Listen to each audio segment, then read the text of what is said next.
क्या हाल है बेटा? सेकंड ईयर केमिस्ट्री के मायानाज और महान बच्चों, कैसे हो? खैर खैरियत से? अभी तो ये वाला चैप्टर तो बड़ा आसान सा और बड़ा इंटरेस्टिंग सा चल रहा है। बच्चे बेसिकली ना जो एक्चुअली परेशान होते हैं ना, वो होते हैं इक्वेशन से। जो इक्वेशंस का मुश्किल वक्त था ना, मुश्किल वाला वक्त, वो आप गुजार चुके हैं। सिर्फ आपका जो चैप्टर सेकंड है, चैप्टर थर्ड है, चैप्टर फोर्थ है, ये ज़रा ज़्यादा इक्वेशंस के लिहाज से मुश्किल है। और मुझे क्वेरीज आई भी हैं बच्चों की, तो उसमें जितना हो सकता था आपको मैंने बता भी दिया था। और इसके बारे में, इक्वेशंस के बारे में जितना बेसिकली उसमें ना रूल्स वेरी कर रहे होते हैं, कंडीशंस वेरी कर रहे होते हैं, तो इसलिए आपको याद करने में मुश्किलात होती हैं, वो हमें अंदाज़ा है। लेकिन बहरहाल वो जो मुश्किल वक्त है ना, वो आपने गुजार लिया। इस चैप्टर में तो वैसे मासूम सा चैप्टर है, थ्योरेटिकल काइंड ऑफ चीज़ें ज़्यादा हैं, इक्वेशंस चंद एक इक्वेशंस हैं आसान आसान सी।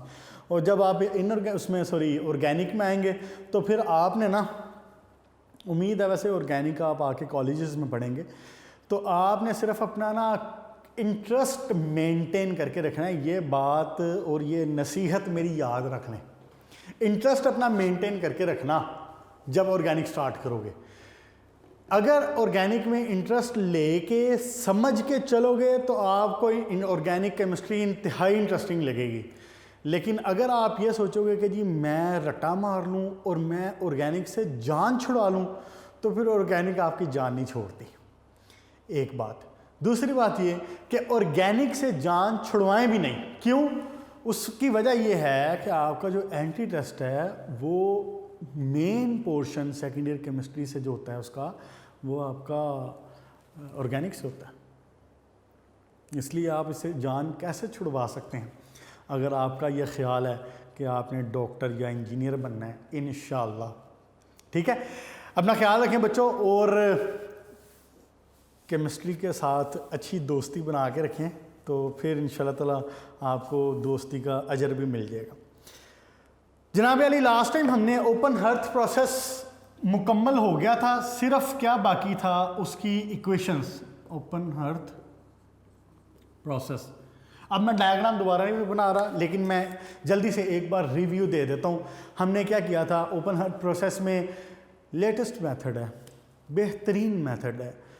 क्यों बेहतरीन है? इसलिए भी बेहतरीन है कि हर किस्म का रॉ मटेरियल इसमें डल जाता है, चाहे वो आपका स्क्रैप स्टील है, चाहे वो आपका जनाब अली कास्ट आयरन है, चाहे वो आपका रॉट आयरन है। आप अगर नोटिस करें, अगर आप नोटिस फरमाएं तो रॉट आयरन में कार्बन की परसेंटेज थी कम। उसके बाद हमने बात की स्टील की, उसके बाद आया था पिग आयरन। पिग आयरन में कार्बन की परसेंटेज थी ज़्यादा, 2.5 से 4.5, ये था 0.25 से 2.5%, और ये था लेस देन 0.25%, ऐसे ही था। स्टील बनाने के ना दो तरीके हो सकते हैं, दोनों तरीकों से बन सकता है। गौर फरमाओ कैसे? ये परसेंटेज किसकी है? कार्बन की। मेन तो कार्बन ही है ना जो उसमें चेंज कर रहा है। अगर आप रॉट आयरन में कार्बन की परसेंटेज को इंक्रीज कर दें, स्टील बन जाएगा? बिल्कुल बन जाएगा। बात समझ आ रही? देखें ना, स्टील में चाहिए 0.25 से 2.5%, तो रॉट आयरन में क्या है? 0.25 से लेस है। अगर आप रॉट आयरन में कार्बन की परसेंटेज को इंक्रीज कर दें, यू विल गेट स्टील। तो अगर आप पिग आयरन में कार्बन की परसेंटेज को कम कर दें, यू विल गेट स्टील। इस तरीके से रॉट आयरन और पिग आयरन दोनों इस्तेमाल हो सकते हैं स्टील बनाने के लिए। क्लियर? रॉट आयरन में कार्बन परसेंटेज बढ़ा दो, पिग आयरन में कार्बन परसेंटेज कम कर दो, फिर हमारे पास बेहतरीन तरीका क्या है? हमने सब जनाब कचरा मचरा, wrought iron, pig iron, scrap वगैरह जो कुछ भी था, ला के ओपन हर्थ प्रोसेस में इस्तेमाल कर दिया। अब होगा क्या? आपने जनाब वाली पीछे से हॉट एयर दी, आपने उसको हॉट एयर, आपने डायग्राम यकीनन आपने प्रैक्टिस कर ली होगी, आपने हॉट एयर को घुमा घुमा के दोबारा उसको मेल्ट किया, 1600 डिग्री सेंटीग्रेड तक आप लेके गए बात को, और 1600 डिग्री सेंटीग्रेड पर जाके तो most of the things were oxidize हो गए। जब वो ऑक्सीडाइज हो गई तो जैसे सल्फर का ऑक्साइड है या कार्बन मोनोऑक्साइड का ऑक्साइड है, तो वो क्या होगा, वो गैस के साथ बाहर निकल जाएगा। जो पीछे सॉलिड की चीज़ें बचेंगी वो क्या हो जाएंगी, वो in the form of slag हासिल हो जाएंगी, हमें in the form of slag हासिल हो जाएंगी। हमने बेसिकली क्या करना है, हमने जो कुछ भी है इसकी परसेंटेज को कम कर देना है, कम कर देना है, कम कर देना है, कम कर देना है, जितनी कम हो सकेगी कर देना है। जब इसकी परसेंटेज करीब 0.1% आ जाती है ना, 0.1%, क्या 0.1%, देखें ना, पकता जा रहा है, इसको बॉयल करते जा रहे हैं, चलाते जा रहे हैं, चलाते जा रहे हैं, स्लैग निकलता जा रहा है, हीट अप होता जा रहा है, गैसेस निकलती जा रही हैं, तो आहिस्ता आहिस्ता परसेंटेज कम होती जाएगी ना। जब इसकी परसेंटेज होती है 0.1%, फिर इसमें डाला जाता है फेरो मैंगनीज। पेज नंबर 108 का लास्ट पैराग्राफ, फेरो मैंगनीज। फेरो मैंगनीज में होता क्या है, एक तो नाम से जाहिर है फेरो, दूसरा नाम से जाहिर है मैंगनीज, और एक इसमें तीसरी चीज़ होती है छुपी हुई, वो होती है कार्बन। फेरो मैंगनीज में क्या चीज़ होती है, तीन चीज़ें, आयरन, मैंगनीज और कार्बन। जब इसकी परसेंटेज इतनी रह जाती है ना, रिमेनिंग जब इतनी रह जाती है, तो फिर हम इसमें फेरो मैंगनीज वे करके, वजन करके, कैलकुलेशन करके कि मेरे पास इतना स्क्रैप, इतना माल इसके अंदर मोल्टन पड़ा हुआ है आयरन, तो इसके लिहाज से मुझे चाहिए कितना, कैलकुलेशन करके उतना फेरो मैंगनीज डाल के इसको मिक्स कर दिया जाता है। होगा क्या उससे, आयरन, तो आयरन अच्छी बात है, उसकी अमाउंट बढ़ जाएगी आयरन की। कार्बन की अमाउंट जितनी मुझे ज़रूरत होगी मैं उसके लिहाज से कैलकुलेट कर लूँगा। मैंगनीज क्यों डाला जाता है, मैंगनीज डाला जाता है, मैंगनीज सल्फर के साथ रिएक्शन करता है और सल्फर को इसमें से निकालने के तौर पे इस्तेमाल होता है। इसके लिए स्पेसिफिक जो वर्ड इस्तेमाल किया जाता है, जो आपने लिखना है, डी सल्फराइज करने के लिए इस्तेमाल होता है। क्लियर होगी जी बात। क्या मैंने कहा है, जब इसकी परसेंटेज, इनके पकने के बाद रिएक्शंस, अभी हम देखते हैं रिएक्शंस क्या हैं, वो रिएक्शंस होने के बाद, रिएक्शन होते गए, गैसेस निकलती गई, स्लैग निकलता गया, वो सारा कुछ होने के बाद जब परसेंटेज, उसको मेजर करते रहते हैं, थोड़ी थोड़ी देर बाद सैंपल ले लेते हैं, उसमें से सैंपल ले लेते हैं, देख लेते हैं, तो जब पता चलता है कि 0.1% कार्बन रह गया है, तो फिर क्या करते हैं, weighed amount of, calculated amount of ferro manganese डाला जाता है। वो क्यों, मिसाल के तौर पे इंडस्ट्री में ज़रूरत है माइल्ड स्टील की, एमएस बोलते हैं इसको शॉर्टली, एमएस, माइल्ड स्टील की ज़रूरत है, तो फिर कार्बन उस लिहाज से डाला जाएगा। किसी इंडस्ट्री में ज़रूरत है हाई कंटेंट की, हाई कार्बन स्टील की, तो फिर उसमें कार्बन उस लिहाज से डाला जाएगा। कैलकुलेट करके डाल देते हैं। उसके बाद मैंगनीज क्यों है, मैंगनीज हेल्प्स टू डीसल्फराइज, सल्फर निकालने के लिए इस्तेमाल होता है। यहाँ पे आपका मामला हो गया इसका ख़त्म। क्या होता है सॉरी, क्या होता है इसमें, आपने जनाब अली फेरो मैंगनीज डाला और उसकी जब अमाउंट आपने देख ली कि आपकी रिक्वायर्ड अमाउंट के बराबर हो गया है, तो हम इसको क्या करते हैं, इसको इनगोट्स में ले लेते हैं। Page number 108, second last paragraph का आखिरी वर्ड, इनगोट्स। इनगोट्स क्या होते हैं, बेसिकली आप समझ लें कि उसकी ना स्टील की ईंटें बना ली जाती हैं, सांचे लगे होते हैं वहाँ पे, सांचों में डाल के उसके लिक्विड को, इसको जो मोल्टन होता है ना, इसको डालते हैं और उसको सॉलिडिफाई कर लेते हैं और उसकी एक किस्म की ईंटें बन जाती हैं। तो फिर वो ब्रिक्स टाइप जो होती हैं, जो ईंटें टाइप, जिनको स्पेसिफिकली वर्ड इनगोट्स है, तो वो जो इनगोट्स हैं वो फिर आगे ऑब्वियसली आप उसको इंडस्ट्री में बेच देते हैं और सेल कर देते हैं। ये सारा प्रोसेस करीब 10 घंटे लेता है। 10 घंटे में एक जो आपने चार्ज इसके अंदर डाला था वो तैयार हो जाता है। ऐसे प्रोसेस को कहते हैं बैच प्रोसेस। ये क्या है, बैच प्रोसेस। एक बार आपने डाला, तैयार हो गया, खाली किया, दोबारा नया माल, फिर डाला, तैयार किया, खाली किया, फिर दोबारा नया माल उसके अंदर। तो करीब 10 घंटे लगते हैं इस प्रोसेस में। आइए अब आते हैं इसके रिएक्शंस के ऊपर। और जब हम इसके रिएक्शंस कर रहे होंगे ना, तो आपने ये रिएक्शन ज़हन में रखने हैं, क्योंकि नेक्स्ट जो है बेसिमर प्रोसेस, इसके और इसके रिएक्शन सेम है with a little difference. Clear जी?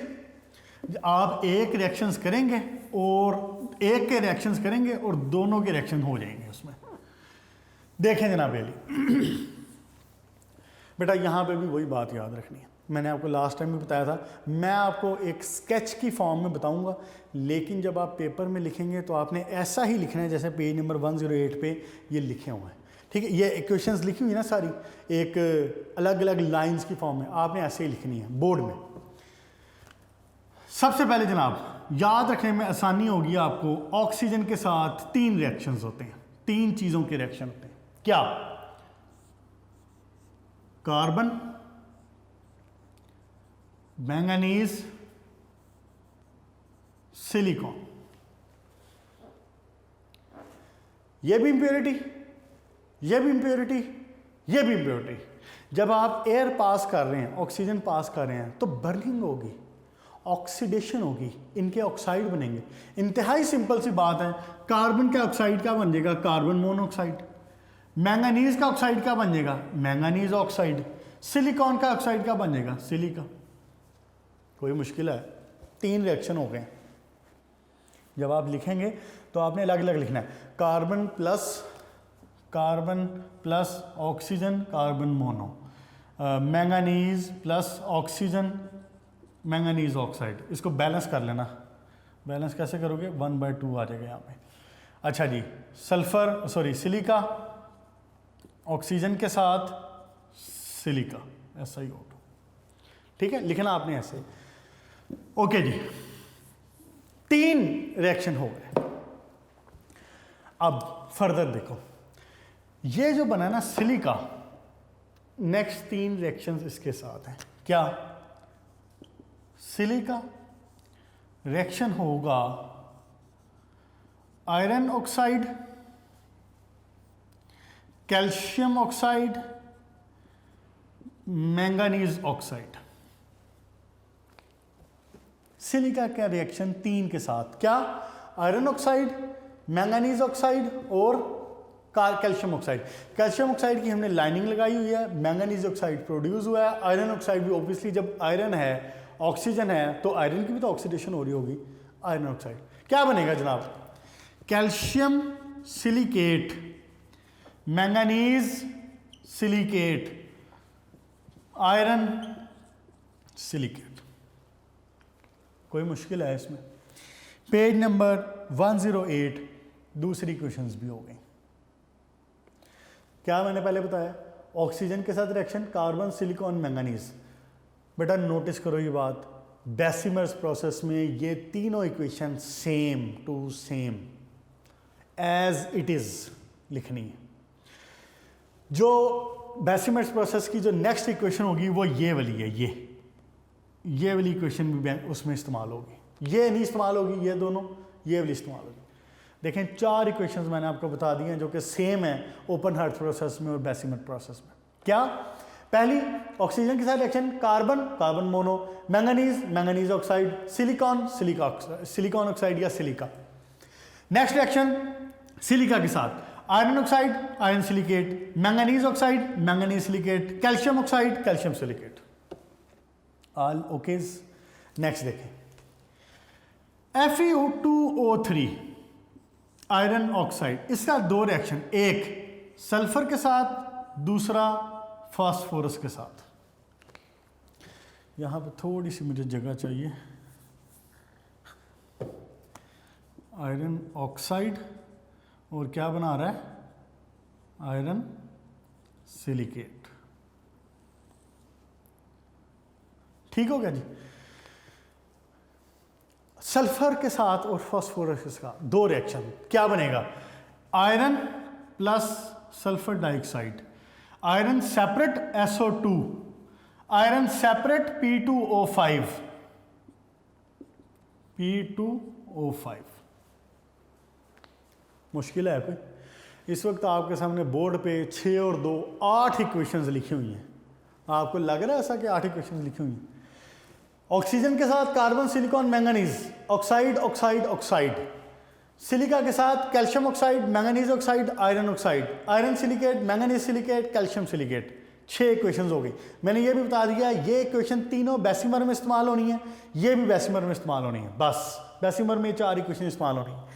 उसके बाद नेक्स्ट रिएक्शन Fe2O3 का रिएक्शन सल्फर के साथ, Fe2O3 का रिएक्शन फास्फोरस के साथ, क्या बनेगा? आयरन और सल्फर डाइऑक्साइड, आयरन और P2O5। मुश्किल है कोई? पेज नंबर 108 पे मैच कर लें इसको साथ में। ये जो इक्वेशन लिखी हुई हैं, phosphorus and sulphur react with Fe2O3 to form, यहां तक होगी हमारी बात। क्लियर जी? नेक्स्ट देखें, आपने इसके अंदर एक लाइनिंग लगाई थी, आपको याद है पेज नंबर 108 पे शुरू में हमने पढ़ा था कि आप कैल्शियम ऑक्साइड की लाइनिंग लगाएंगे in the case you have the impurity sulphur and phosphorus. याद आया? पेज नंबर 108 की पहली वाली 2 लाइंस। कैल्शियम ऑक्साइड की लाइनिंग कब लगाई थी? जब आपके पास इम्प्योरिटीज थी। कौन कौन सी? सल्फर और फास्फोरस। तो ये सल्फर और फास्फोरस है ना, तो फिर इनका कोई हल निकालें कैल्शियम ऑक्साइड के साथ। देखें ज़रा, SO2 बना कैल्शियम ऑक्साइड, इसके साथ रिएक्शन करके सल्फर डाइऑक्साइड कैल्शियम ऑक्साइड के साथ रिएक्शन करके क्या बना देगा? Calcium sulphite. SO4 नहीं है, कैल्शियम सल्फेट नहीं है, कैल्शियम सल्फाइट। दूसरा रिएक्शन P2O5 के साथ रिएक्शन करके कैल्शियम फॉस्फेट। फॉस्फेट की वैलेंसी होती है 3, कैल्शियम की होती है 2। 3 इधर 2 इधर, खत्म। मुश्किल है कोई इसमें? Fe2O3 आयरन ऑक्साइड उसके अंदर मौजूद है ना, वो बेसिकली जो सारा जो मोल्टन फॉर्म है वो क्या है? आयरन और साथ में ऑक्सीजन। तो आयरन ऑक्साइड मौजूद है। पहले रिएक्शन क्या होता है? सल्फर फास्फोरस का रिएक्शन होता है।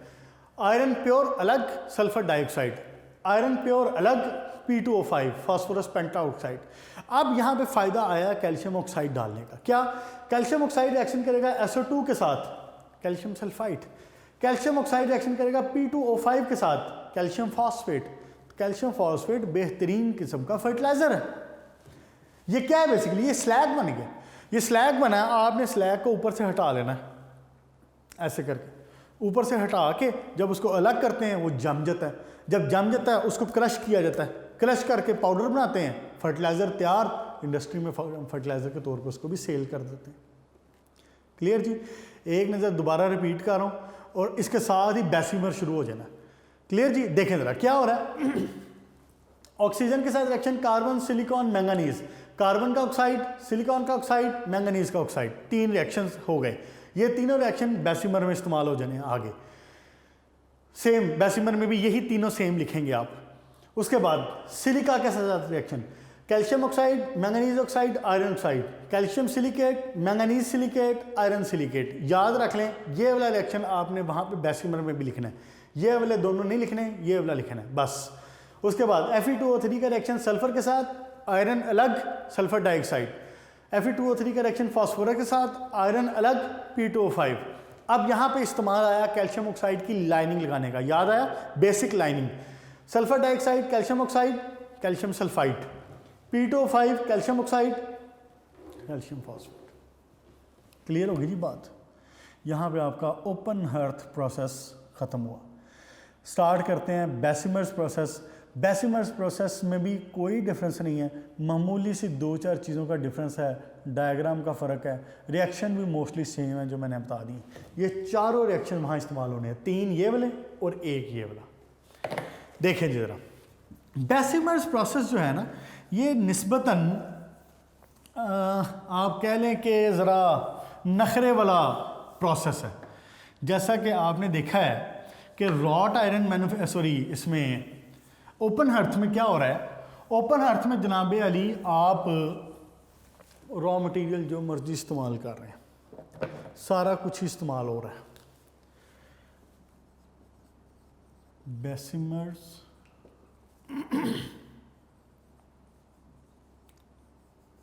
प्रोसेस डायग्राम बना दूं इसकी, एक बार देखें ज़रा।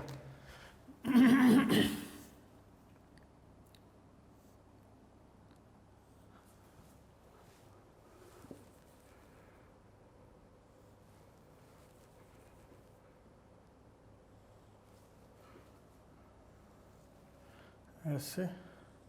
इसकी शेप ना थोड़ी सी काइंड ऑफ पियर शेप होता है। किस शेप में होता है? पियर शेप। पियर शेप क्या होती है? पियर बोलते हैं नाशपाती को। किसको बोलते हैं? नाशपाती को। तो अगर आप नोटिस करें तो इसकी शेप थोड़ी सी पियर के जैसे होती है, यहाँ से यूं। और इससे भी ज़्यादा कॉमन शेप इसकी एक आपने देखी हुई है, आपने इसको देखा भी हुआ। वैसे आपने इसको कहाँ देखा हुआ? ये देखें ज़रा, ये इसकी शेप, यहाँ से ये इसके साथ, इधर से जनाब अली क्या होगा, यहाँ से आएगी, क्या आएगी यहाँ से? Hot air. देखें मेरी ड्राइंग तो बहुत अच्छी है, तो आप अपनी ड्राइंग की फ़िक्र करें। ये देखें जनाब, यहाँ से क्या आएगा? Hot air. वो एयर जनाब यहाँ पे आके थोड़ा सा हॉट एयर, कहाँ से?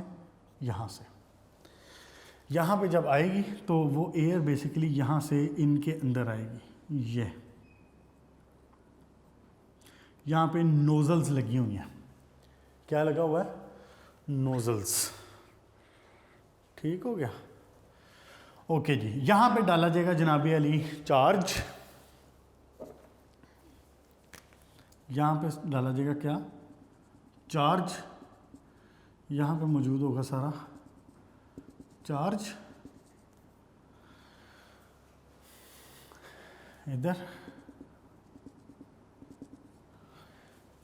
इधर लगे हुए हैं टेनियंस।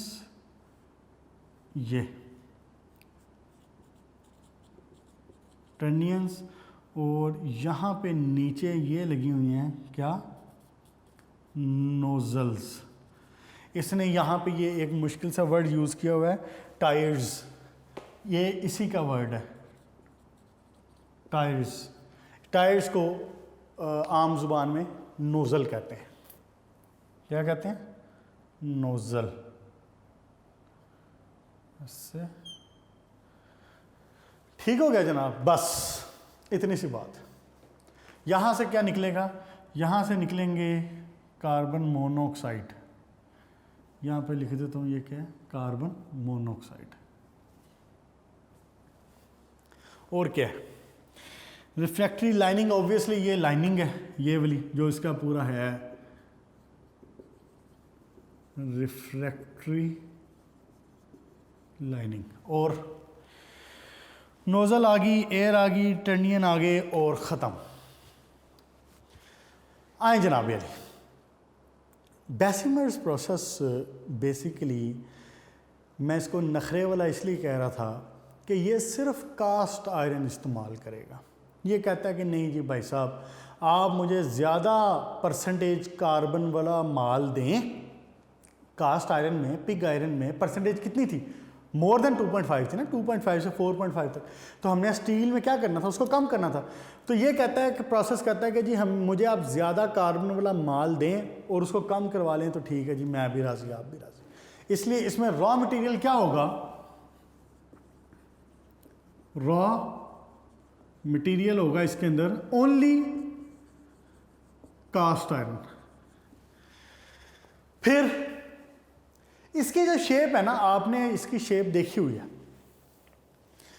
जब किसी जगह कोई लार्ज स्केल कंस्ट्रक्शन हो रही हो ना, जिसको कहते हैं कि जी लेंटर डाला जा रहा हो, लेंटर जब डाला जा रहा हो या कोई बड़ा कोई प्लाजा टाइप बन रहा हो, तो आपने देखा होगा कि जो राज मज़दूर और मिस्त्री होते हैं वो एक मशीन लेके आए होते हैं। वो मशीन क्या करती है? वो बिल्कुल इसी शेप की होती है।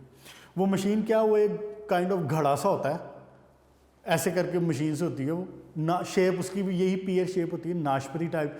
वो उसके अंदर रेत, सीमेंट, बजरी जो भी इन्होंने डालना होता है वो उसके अंदर डालते हैं। वो मशीन यूं यूं घूमती रहती है, ऐसे घूमती रहती है वो मशीन। वो घूमती रहती है। तो जब वो अपना मकसद हल कर लेते हैं कि जी इसके अंदर मिक्सिंग हो गई है मुकम्मल, तो वो क्या करते हैं, साइड से, उसके साइड पे एक लीवर सा लगा होता है, वो साइड से लीवर को यूं करके करते हैं, और वो जो आपका, आप समझ लें कि इसी को समझ लें कि ये जो आपकी वो जो ये है पियर शेप, वो जो बास्केट सी है, वो उसको टिल्ट करते हैं यूं करके, और उसके अंदर जितना मटेरियल है वो बाहर निकाल लेते हैं। इसको खाली कर लिया, ये खाली हो गया, इसको दोबारा सीधा किया, इसको दोबारा सीधा किया, इसको दोबारा रेत सीमेंट बजरी जो डालना है मिक्स किया सारा कुछ, थोड़ी देर बाद दोबारा इसको टिल्ट किया। तो वो जो टिल्ट करने वाला जो पॉइंट है ना, ये जिस जगह से उसको घुमा रहे हैं, इसको इसने कहा हुआ है टर्नियन। क्या कहा हुआ है? टर्नियन कहा हुआ है। यहाँ पे टर्नियन लगा हुआ है, इसके अंदर पियर शेप ये जो बास्केट सी है, इसके अंदर डाला जाता है सारा कुछ, जो कास्ट आयरन है वो डाला जाएगा, इसको हीट अप किया जाएगा, जब कंप्लीट हो जाएगा प्रोसेस इसको टिल्ट करेंगे, मटेरियल बाहर। क्लियर जी? बाकी सारा कुछ करीब करीब सेम ही है, फ़र्क सिर्फ किस चीज़ का है। ओपन हर्थ प्रोसेस में, गौर से सुने बात, ओपन हर्थ प्रोसेस में, रॉट आयरन में आप एयर को ऊपर से उसमें इंसर्ट कर रहे थे। आपने छतें इस तरह की बनाई थी कि हवा आती थी, छतों को टकराती थी, दोबारा इसको हीट करती थी। इसमें डिफरेंस क्या है? इसमें हम एयर को नीचे से इंसर्ट करते हैं, यहां पे सारा मटेरियल चार्ज इसके अंदर रख दिया, यहां से हॉट एयर एंटर की जाएगी। ये जो हॉट एयर आएगी तो यहां पे नोजल्स लगी हुई हैं, टायर्स लगे हुए हैं, ये नोजल्स के अंदर से एयर इसके अंदर से गुजरेगी, पीछे से एयर को प्रेशर के साथ, पंप के साथ भेजा जा रहा होता है। जब इसके अंदर से आएगी, गर्म एयर है, तो वो क्या करेगी? इसके अंदर से पास होगी, इसको पिघला देगी, मेल्ट कर देगी इसको। जब ये मेल्ट हो जाएगा तो air will be continuously passing, air इसमें से कंटिन्यूसली पास होती रहेगी। तो फिर क्या होगा? फिर वही रिएक्शन होगा जिसका मैंने अभी जिक्र किया था, कार्बन ऑक्सीजन के साथ रिएक्शन करके क्या बनाएगा? Carbon oxide, carbon monoxide. ये जो निकल रहा है ना, ये फ्यूम्स, अब ये बात रॉट आयरन से थोड़ी सी डिफरेंट है, 3-4 डिफरेंसेस बनते हैं, डिफरेंसेस नोट करिए साथ साथ। ये जो फ्यूम्स निकले हैं ना, ये शुरू में जो फ्यूम्स निकलते हैं ये होते हैं कार्बन मोनोऑक्साइड के। किसके? कार्बन मोनोऑक्साइड के। हम क्या करते हैं, इसको जला देते हैं, ये ब्लू फ्लेम के साथ बर्न होता है। Carbon monoxide burns with the blue flame, ये ब्लू फ्लेम के साथ बर्न होता है। हमें यहाँ पे नज़र आना शुरू हो जाता है कि जी ब्लू फ्लेम जल रहा है, नीले रंग का फ्लेम जल रहा है। 10 से 15 मिनट बाद एयर नीचे से आती जा रही है, लेकिन ये फ्लेम बंद हो जाता है। इट इंडिकेट्स कि कार्बन खत्म। बात समझ आ गई? एयर पीछे से आ रही थी, मेल्ट हुआ, इसके अंदर कार्बन मौजूद थी, कार्बन का ऑक्साइड बना, बाहर आया, आपने इसको बर्न किया with the blue flame, blue flame के साथ बर्निंग हुई, आपको नज़र आती रहेगी। 10-15 मिनट के बाद जब इसमें से कार्बन ख़त्म तो ब्लू फ्लेम भी ख़त्म। हमें ब्लू फ्लेम ख़त्म होगा तो हमें नज़र आ जाएगा, हमें पता चल जाएगा कि कार्बन फिनिश्ड। क्लियर जी? ये एक डिफरेंट है जो कि ओपन हर्थ प्रोसेस में या रॉट आयरन की मैन्युफैक्चरिंग में नहीं था। क्लियर जी? बस बाकी और कोई ख़ास डिफरेंस नहीं है। इसके अंदर से एयर पास होती रहेगी, वही होता रहे, गर्म हवा है ना, गर्म हवा गुजर रही है, प्रेशराइज मेल्ट हो रहा है, उसके अंदर से पास होती जा रही, ऑक्साइड्स भी बनते रहेंगे, स्लैग भी बनता रहेगा। अब आए ज़रा इक्वेशंस के ऊपर, पेज नंबर 109। जनाब पेज नंबर 109 पे सेकंड पैराग्राफ में एक लाइन थोड़ी सी अंडरलाइन कर लें। क्या इसमें करीब 25 से 30 टन के करीब मोल्टन या जो पिग आयरन है या कास्ट आयरन वो इस्तेमाल होता है? कितना होता है? 25 से 25 to 30 टन। चलें जी, रिएक्शंस देखें जनाब। पहले तीनों रिएक्शन सेम जो आपने अभी इसमें ओपन हर्थ प्रोसेस में पढ़े। देखें, नोटिस करें ज़रा, गौर करें ज़रा इनके ऊपर।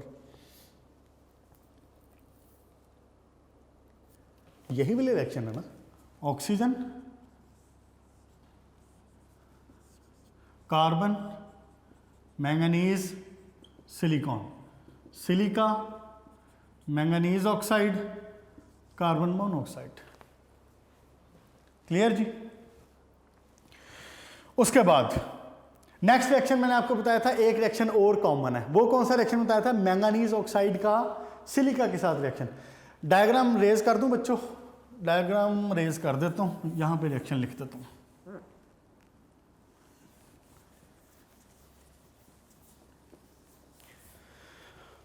देखें जी जरा, क्या था?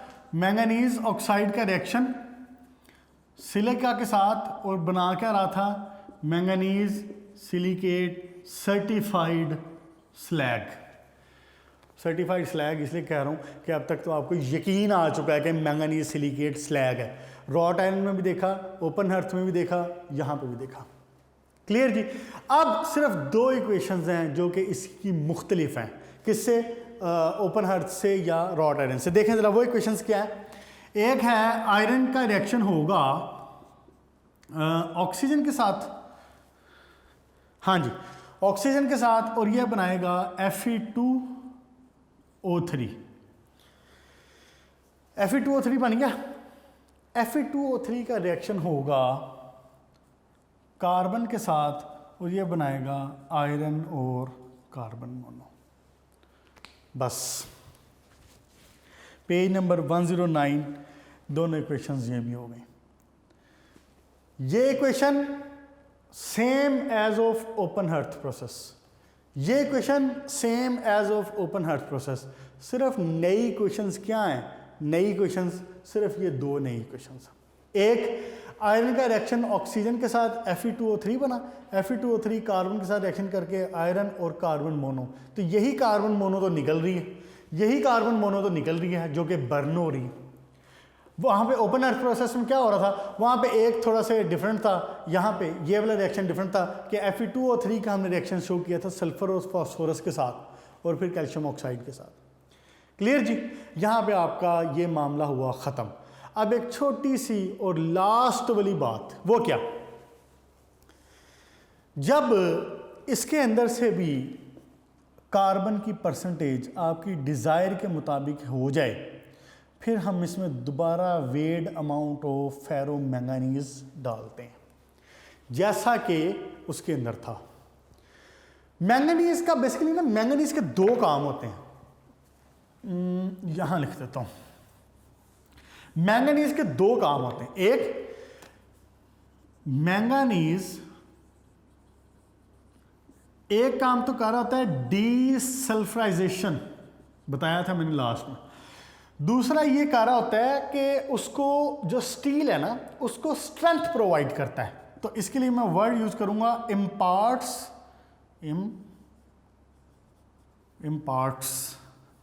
इम्पार्ट का मतलब होता है फराहम करना, मुहैया करना। Imparts strength to steel. इसके लिए एक और वर्ड होता है, क्या? Increases tensile strength. मैंने ये वर्ड यूज किया हुआ पहले।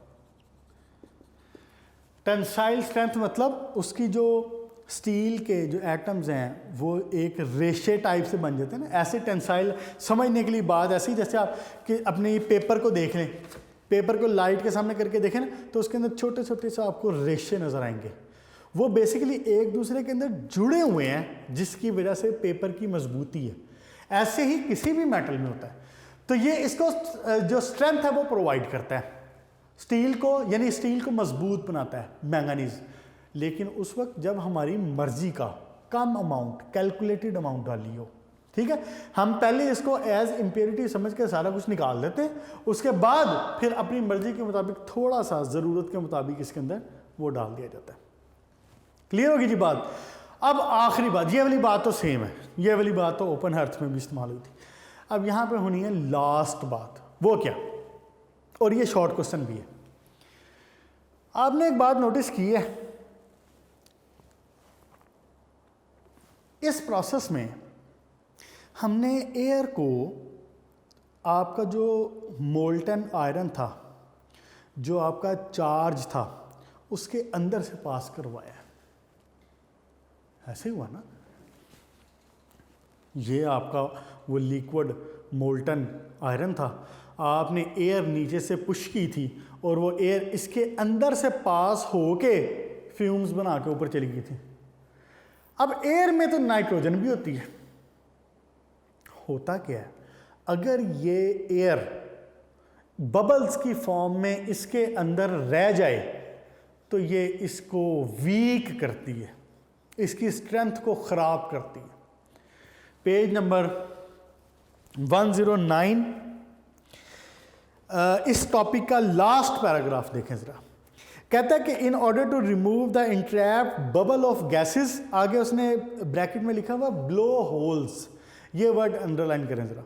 अगर वो पूछता है कि जी ब्लो होल्स क्या है, शॉर्ट क्वेश्चन पूछता है, वो मुख्तलिफ तरीक़ों से पूछ सकता है कि एलुमिनियम क्यों इस्तेमाल होता है, वो पूछ सकता है कि व्हाट आर ब्लो होल्स, वो पूछ सकता है कि इंट्रैप्ड एयर का क्या करोगे बेसिमर प्रोसेस में, पूरी तरीके से पूछ सकता है। तो ये जो बेसिकली ब्लो होल है ना, इनको निकाला जाता है, ये जो बबल्स आ गए ना उसके अंदर, इनको निकाला जाता है। इनको निकाला कैसे जाता है, हम क्या करते हैं, एयर में बेसिकली नाइट्रोजन है ना, मेन मसला तो नाइट्रोजन क्रिएट करी, हम इसके अंदर एल्यूमिनियम डालते हैं, थोड़ा सा एल्यूमिनियम डालते हैं तो ये बना रहता है एल्यूमिनियम नाइट्राइड। आपने ये रिएक्शन पढ़ा हुआ है पहले, कहाँ पढ़ा हुआ है आपने? ये रिएक्शन नाइट्रोजन के चैप्टर में पढ़ा था। आप इसके अंदर नाइट्रोजन इंट्रैप्ड है, हम उसके अंदर डालते हैं एल्यूमिनियम। अब दो तरीके, या तो एल्यूमिनियम डाल दिया जाता है, एक तरीका ये भी हो सकता है कि जैसे ये उसका चार्ज है ना मेल्ट, तो एल्यूमिनियम के रॉड इसके अंदर डिप किए जाएं यूं मुख्तलिफ जगहों पे, ऐसे इसके अंदर एल्यूमिनियम के रॉड डिप करते हैं, वो नाइट्रोजन के साथ रिएक्शन करेगा, एल्यूमिनियम नाइट्रेट बनाएगा, नाइट्रोजन ख़त्म, नाइट्रोजन ख़त्म, और इसके साथ ही आपका ये टॉपिक भी ख़त्म। ये लास्ट बात थी। ये काम ओपन अर्थ में नहीं हुआ, ये काम ओपन अर्थ में नहीं हुआ, ये भी एक डिफरेंस हो गया बेसिमर में और ओपन अर्थ प्रोसेस में। चलें जी, एक नज़र देख लेते हैं, उसके बाद लेक्चर का टाइम भी ओवर हो रहा है। क्या हुआ आज, मैंने आपको एक तो रिएक्शन बताए ओपन हर्ट्ज प्रोसेस के, और ओपन हर्ट्ज प्रोसेस के रिएक्शन मैंने आपको in relation with the Bessemer process बता दिए हैं।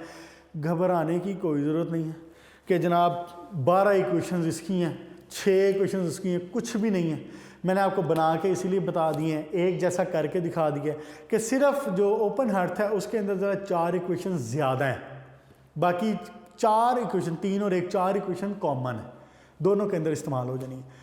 हमने क्या किया, हमने जनाब अली बेसिमर के अंदर पीयर शेप इसकी होती है, इसके अंदर जो चार्ज इस्तेमाल होता है, जो रॉ मटेरियल इस्तेमाल होता है, that is only cast iron, और हम कोई 25 से 30 टन कास्ट आयरन इसमें डालते हैं एक बैच के तौर पे।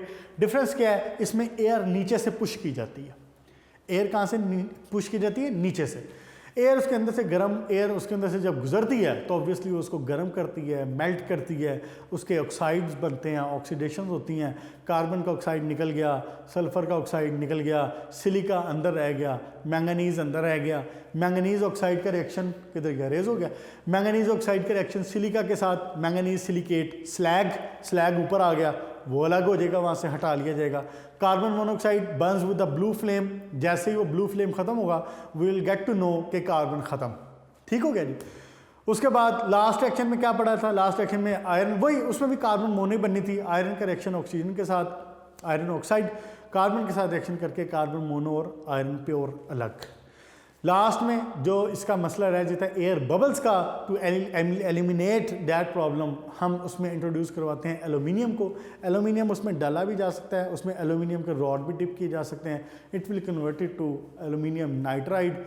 ये मसला भी सॉल्व, और इसके साथ ही बेसिमर हो गया आपका ख़त्म। अच्छे तरीके से याद कर लें, डायग्राम की प्रैक्टिस कर लें, और मुझे इजाज़त दें। अपना ख्याल रखिएगा। अल्लाह हाफ़िज़, गुड लक।